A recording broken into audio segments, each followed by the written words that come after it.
Product discovery and UX research are two different things, two different concepts, but the former cannot work without the latter.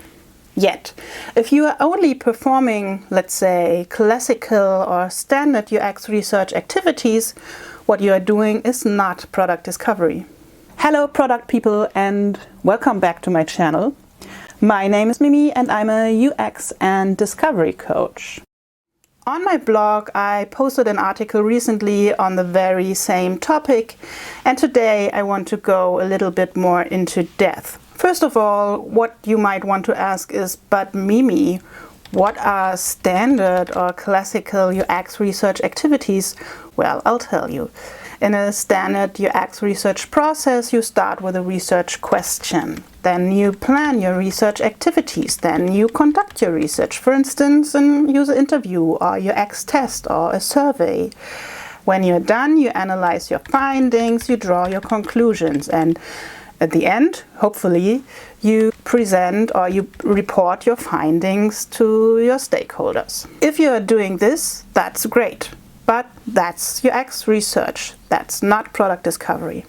I will ask you 5 questions now. And if you answer most of them or even all of them with no, then that's a pretty clear sign that you are not conducting proper product discoveries.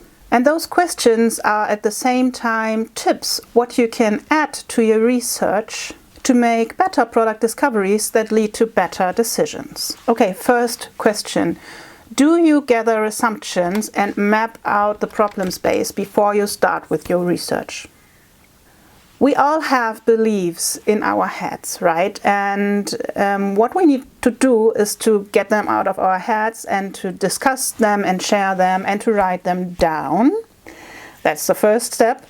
Like put them on a wall, write them on sticky notes, put them on a wall or on a digital whiteboard, and then as a next step, prioritize them.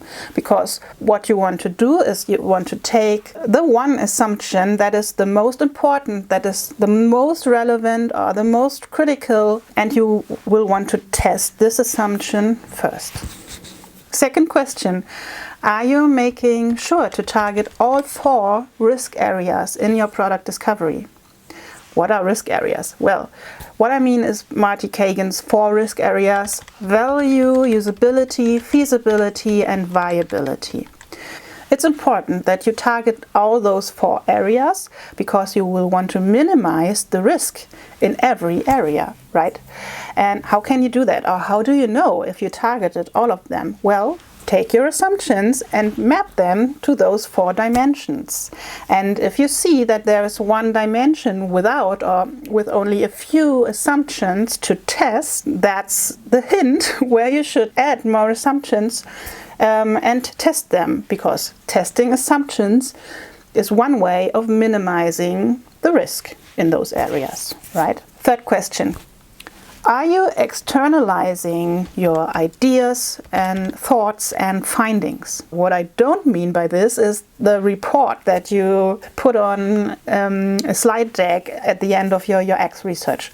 What I mean by externalizing is, for instance, are you creating personas that describe your target group? And I know personas is a hot topic, and I have also planned content on personas in my pipeline, so stay tuned. Or are you using Teresa Torres' opportunity solution tree to map out your assumptions? Are you using user story maps? Are you prototyping your ideas? All of this is externalizing your ideas to bring them to life, bring them into a visibility to be able to share and discuss them with others, with your team, for instance, with your stakeholders. Fourth question.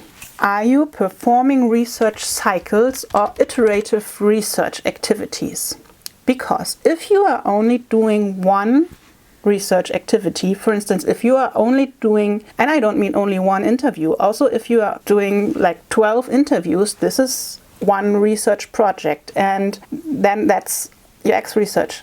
That's not a product discovery.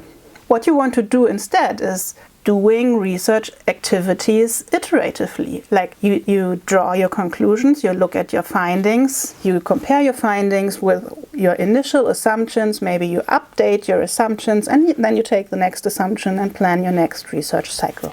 And the fifth and final question, are you doing your research or discovery activities as a team?